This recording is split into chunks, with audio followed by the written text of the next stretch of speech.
Peace, family. My name is Vicki Dillard, and thank you so much for tuning into my channel, my personal channel here, right here at VickiDillard.tv. I'm so pleased that you are with me today. I won't be long, but I will be strong. Yes, I want to briefly talk to you all about Essence Magazine and by extension, Essence Festival. If you are a Black American, and those of us that often uh, associate ourselves with foundational Black Americans, which is not a club, it's a lineage, it's a bloodline. So it's not something that you have a president of, have a treasurer, and take notes. Talk Black to be somebody. So when we say foundational Black Americans, it's a delineation because we know that the array of Black folk in the United States, even is so wide ranging. So we make that delineation because it has everything to do with that unique group of people that are responsible for the building and the establishment of this project that's known as the United States of America, and who is still due justice and reparations. I'll show you somebody. Where is my gavel? Talk Black to me, somebody. In fact, here it is. Let me get it really quick. We got to have the gavel, baby. For those of you that don't know, the Vicki Show is the home of the hand claps and the gavel raps. Yes, family. Now, why am I briefly talking to you today about Essence Magazine? Well, first of all, I want you to understand that they're in the news a lot lately because everybody is talking about what an absolute disaster Essence Fest was this year. Folks are saying all over social media amongst Black folks how terrible it was. Now, I want to let you all understand and know something. I know you all are like, Vicki, you have been talking about either them, whenever Vicki discusses whether it's a country, a nation, or a person, you can rest assured it's a reason for it. I'm not a messy type person that just goes after stuff to be going after stuff. I'm a prophetic voice and I don't miss. That is to say, because of what and who I'm connected to. So even if it takes a minute for certain individuals and people to be held accountable, they will be beloved. And in this case with Essence Magazine, they've been doing a whole lot of stuff for some years, and some of our people have been calling them out. Now, of course, I was aware of some of this, and because I endeavor to be fair about certain things and wait until I'm prompted and guided to do certain things, that's when I speak on certain things. Yes. Well, a couple of years ago, and y'all know we have to do the receipts here. Can you all see the date of this tweet from me? Breaking. I'm going to pull it up to the letter so you all can see there. You see the letter there? Y'all see the date? It's a multi-part tweet. Let me pull up the other part of the tweet so that you can see the date on this. Look at the bottom of my screen here. Can you see this? What the date says there? Uh-oh, let me do it like this. What does it say? So y'all know I'm not making it up. July 5th, 2023. What does this say, family? Well, that's just one example. Essence Fest and Essence Magazine on Instagram, different ones blocked me on X and Instagram. Why, Vicki? If you would pay attention to the first one I showed you, I went down so that you can see the letter. It says, I put out a tweet. Let me turn it this way, make it longer so you can see it. I put out a tweet. Yeah, this is better. And then I attached a letter from New Orleans, a legal letter. Y'all see that where it says breaking? Due to our unrelenting pressure campaign of Essence Fest, Essence, and Wanga Woman, that was the CEO that was running a lot of Essence. They say that she's on leave now. They claim she was on leave before Essence Fest 2025, but she set the tone. You all can see I talked about her a couple of years ago. I tagged all of them due to our unrelenting pressure because I was giving them the everlasting work. Unjust legal action against a small Black business. The lawsuit against Baldwin Company, partnered with Lit Diaries LLC, is dismissed. I'm so proud of us. And I attached the letter directly from, I'm pulling it up because y'all know we just do receipts here, baby. We just do receipts. Go back to this date where it says Baldwin Company. Baldwin and Company is considered to be a legendary black bookstore in New Orleans. Y'all see the date? Just so we get that clear. The date from Baldwin is July 2nd. It took me more days than that, but I did back to back around that same time before they obviously announced the dismissal of this lawsuit. It involved those specific names and persons associated with the bookstore, not only Baldwin, but also where it says with Lit Diaries, and there were some sisters that were connected to that group and that organization. Well, Essence Magazine had the nerve to sue Black Americans during Essence Fest 2023 preparation. So I called them out because the very people that they make millions and millions of dollars from, their companies, their businesses, I should say, black businesses. I think they make over $300 and something million. I think some of the black businesses there, but Essence makes millions of dollars, my understanding. And not only that, I think on the average, at least 500,000 black folks each day for Essence Fest attends. This has been going on many years. Essence was a publication that started years ago by Black Americans. And at one time it was headed by our beautiful sister, Miss Susan, where some folks are talking about the fact, well, yes, she got Jamaican connections too in her blood, but the difference, beloved, whenever folks start talking about she's Jamaican American, she's American, but she's got Jamaican, the previous lady that we all knew, Susan Taylor. Whenever people start talking about her Jamaican connections, you're forgetting, number one, who created Essence, which are Black Americans. But notwithstanding who was the executive of it, it proves to you that we're not a hater against immigrants. While she was at the helm, she showed deep respect and priority for Foundation of Black Americans who are responsible for the creation of Essence and who calls it to be an iconic success. So when you all invoke that, you make yourselves look stupid. And you prove that you more recent migrants and immigrants that have connections have a diabolical agenda against us, because this was never an issue before. Did you catch that? Why am I bringing this up now? Because when I was ranting and railing about what Essence did then, I thought, how dare them make so much money, take over a publication that we brought into existence that's supposed to cater to us, and they turn around with a diabolical agenda against us. Now, the owner, I believe he's Nigerian. I discussed him a couple of years ago when I did, because I told you I was doing back-to-back broadcasts. So some of y'all are a little late to a lot of what I have been doing. And I'm glad it's getting more attention now. And Miss Wanga here, I think she's from Kenya. That's not an issue with that. I showed you all that the owner bought Essence, but he bought like a venture Essence company.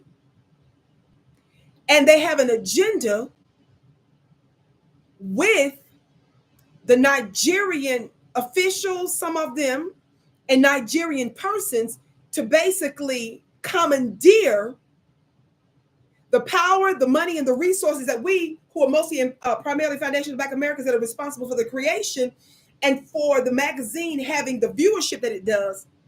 They took it over and bought it with the secret agenda of utilizing it so that they can promote some of the interests and the agenda of certain Nigerian folks. I'm likely going to do a part 2 on this, but I discussed exactly him early on, and I tagged him. And as you all can see, I tagged Wanga because I knew this about her early on. And because of the reputation that Essence had, they were happy to take it over because it opened up doors for them to get interviews like with presidents of the United States, political persons, high-level, well-known, important officials, celebrities, and other such folks that they wouldn't have stand a chance in hell of getting such interviews. They would not have had the privilege of sitting down with certain high-level folks like that if it wasn't for what we did. So they used the name and the essence, literally, of Essence, plotted against us, and turn around and flip the script so they can begin to cater and take it over. And so the moment we begin to call out the fact that these folks are from other countries and they're trying to literally take it over, now you all want to act like that we're haters of other people from other countries. I'm not saying that some folks maybe don't take it too far online, but I'm not going to spend no time talking about that when the issue is you. The issue is the agenda. And I'm someone that talks about international news. For example, some of you all know that you can see me typically live Tuesday through Thursdays, 2 p.m. Eastern, on the African Diaspora News Channel. For the upcoming days, there's going to be some little technological changes. We're making some shifts there, but typically speaking, on a regular basis, you can see me there then. But most days of the week, you can see my content on African Diaspora News. Check my content out. We have apps where you can get our apps, as well as on the YouTube channel. Yes, so I do national commentary and international commentary. So you can't tell me nothing about my love for the diaspora, but I make my people the priority, and I will call you out no matter who you are. Well, now everybody this year is really, really ticked. And folks are trying to say the reason why Essence is dealing with so many issues. Now, Essence and Essence Fest, everybody is tripping. Tamika Mallory, which I never had no problem with her. Tamika blocked me because Tamika had an issue with me, even though I supported her, defended her, and did a whole bunch of other stuff. You know, people can be whatever. I'm going to leave that alone. I'm bringing her up because Tamika Mallory recently came out. I saw a post, and if what I saw was accurate, and I believe it was, she penned a letter explaining why for the first time in I don't know how many years, she decided not to go to Essence. I think it had to do with the fact that they still, some Black folks in America are boycotting Target. And I think that because Target was allowed to be either one of their sponsors or somehow involved with the Essence magazine, I think maybe that was one of the reasons why she objected to that. Look at this. This is from Fox 8. That's the website. I'm on Fox 8 Live. Look what the headline says. Essence Fest ticket sales are down. This is dated July 1st, so this just happened 2025. Essence Fest kicks off in a couple of days, but organizers say ticket sales are down this year. Despite that, New Orleans businesses are preparing for a big economic impact. So it gave you that headline, but I want to show you another one. I'm just going through this really quick. I told you I won't be long, but I will be strong. Y'all look at this. Another headline, another one came out the following day. Look at this headline. Y'all see that? Several vendors opt out of Essence Fest. Just a little bit of what it says here. Essence Festival organizers acknowledge that not only are ticket sales down this year, but some vendors are opting out. I don't want to butcher his name, but it says here, Bar Q, I believe Tubman Zawalo, Chief Community Officer for Essence, said, I think there is not, the Chief Community Officer, he said, I think there is a lot happening in our world in general that's impacting people deciding to go places or not. Essence maintains its support. It supports 300 local businesses, and the fest generates a multi-million-dollar economic impact. We just want to make sure that in spite of all that we're navigating, people come and have an amazing time, Tubman Zawalo said. I think it's just interesting times for all of us right now. Somebody else goes down here. It says, Essence Fest visitors began checking in Wednesday. Charles Cowan arrived with family and friends, and he said that aside from festivities and music, he's ready to shop. He talks about purchasing things in New Orleans and so forth and so on. Now, the guy there is intimating, which his name sounds foreign, but I'm going to leave it alone for now. I've already made the point with the owner and with the CEO. And by the way, the CEO, Miss Wanga, they're claiming that she has been on leave for a while before even Essence Fest, allegedly from one source. Either way, she's the one that helped to set the tone, because she was one of the ones that knew I was blocked. And she, along with Essence and others, clearly had an issue with Vicki Dillard. When I was giving Essence that everlasting work, because I did back-to-back broadcasts, I did get a response from them on Twitter. And then after the letter came out from the bookstore stating that they dropped, after being pressured, that they removed the Black business owners and individual persons, Black business folks that were associated with it from the lawsuit, which this was the letter I was telling you, where the letter is dated July 2nd from Baldwin and Company. And just a little bit of part of this letter says, it is with great pleasure that Baldwin and Company announces the dismissal of the lawsuit filed against us by Essence Festival Productions, LLC, and Essence Communications, Inc., Essence. So it was Essence Fest, Essence Festivals with an S Productions LLC, and Essence Communications Inc., which is known as Essence. They're the ones that both sued him. They weren't the only ones. The other individuals I also talked about, they sued. And Essence could have found a different way to address what they did to them, but they decided to make their point and wag their face in the hands in the face of Foundation of Black Americans and took it all the way legal.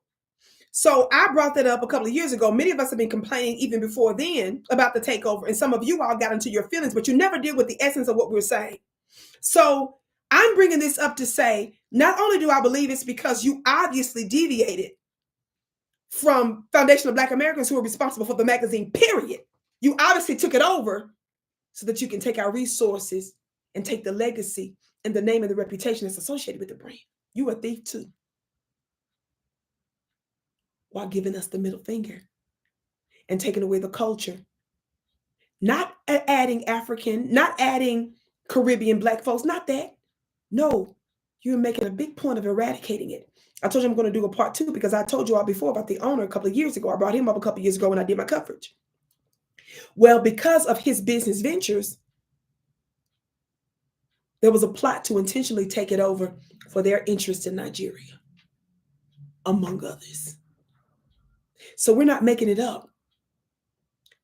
Even Stephanie Mills, the iconic singer, she came out talking about, in so many words, she did a pen and open letter and basically talked about how ghetto the accommodations were for her in her performance. Talk Black to be somebody. Yes, she did. Yes, she did. Yes, she did. And she pinned it on Instagram. She did post in the message, in the description rather, because it was dated wrong. So when people saw June, we were like, okay, that was before Essence. She put in the comment section that was an error in terms of the date. And I want you all to see it here. I'm right here now on our Instagram page where it says, I am Stephanie Mills, and it's the verified version. So you know this is her. You see that headline? Where it says an open letter to Essence Festival Culture 2025. It says June there. But then if you look in the her description underneath there, she says that it should be, the correction is July 8th. That was the actual, should have been the actual date. And she apologized. You see that? I want y'all to know, Vicki, don't make it up. Talk Black to me. And I'm gonna read you just a little bit of what the letter says. She's basically saying, Dear Essence Festival organizers, I'm writing to share my feedback following my performance at this year's Essence Festival. While I remain grateful for the opportunity to have participated in my overall experience, y'all listen, my overall experience was unfortunately marred by significant production issues that negatively impacted both my performance and the artist experience as a whole. The challenges I encountered were multifaceted, in my view, indicative of broader organization shortcomings. The scheduling and time management were severely lacking, creating a chaotic and stressful environment backstage. The disorganization cascaded, she says, onto the stage, impacting the flow of the event and ultimately diminishing the quality of the performance. Beyond the logistical issues, the technical difficulties, specifically concerning the sound system, proved deeply problematic. These issues were not isolated incidents, but rather, y'all listen, she said it wasn't isolated. She said, but rather incidents, there were not isolated incidents, but rather persistent problems that severely hampered her ability to deliver a performance to the best of her ability. At the end, she says the biggest thing she's most devastated about is the fact basically that the audience did not get the experience that she wanted to give them. So I'm saying to you that not only Black bootleg activists like the Tamika Mallory's of the world complaining, opted out this year. Not only are folks saying the ticket sales were down, the crowds was down, they're saying that the energy they said was off. They said that instead of them honoring Foundation of Black American food and stuff like that, they said that they was having a cook-off with Joe Law family. Why? When the whole essence is about Black folks in America. None of us dish y'all's culture. But it's the fact when you try to take it over and make it a competition, disrespect it and eradicate it, using our name and legacy, money, resources for some little sick, twisted agenda that you got going on in another country, then yeah, it's going to be some problems. And more of the evidence is coming out. Beloved, I'm telling you, there's a whole lot going on. And the fact that a whole other country, Nigeria, allegedly is involved in this, I told you I'm going to do a part 2, or at least fill you in another broadcast on more of that, because there's an article about that. Again, I mentioned him before a couple of years ago, but some folks are just now catching on, and I'm glad that they're being exposed. But one of the things that's important to do is that when you see your sister talk about something, you ought to have my back. If I said that they blocked me, the hell are we still buying their magazines for, supporting what they're doing? Why isn't it on a regular basis? There wasn't a campaign to say what the hell that you got. Why do you have one of our voices for the grassroots? Those of us that you consider to be the nobodies. Why you got our voice blocked? You understand? So in addition to the fact that you disrespected our culture, took it over with this wicked agenda that you've got going on, and disrespected and tried to eradicate us, it ain't just that, baby, it's also karma. Do you think for 1 second that somebody who means well for my folks here in the United States and has been an advocate, do you think for 1 second that the divine is not going to handle you, even if it takes a couple of years? Can I tell you all something? That's my life.